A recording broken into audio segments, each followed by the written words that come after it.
Hey guys, welcome back to our channel. In this tech tutorial, we're going to show you really quickly how you can add an exponent to your text and formulas in Microsoft Word really quickly without any technical skills whatsoever. So drop a like and now let us get started. So head over to Microsoft Word and access the document you would like to edit. So let's assume, for example, you have a formula like that.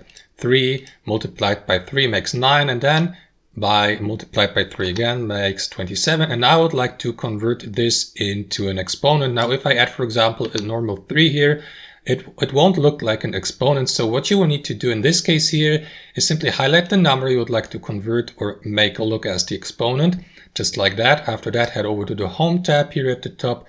Then take a look at that font section here and simply use the superscript feature by clicking on it. It's that X icon here next to the other X icon here. So click on it, superscript, and that is going to convert the given number into an exponent. So now it looks like 3 multiplied by 3 multiplied by 3, which makes 27, but with an exponent here. And that's how it works in practice, guys. I hope you enjoyed this video, got some real value from it, and we'll see you next time.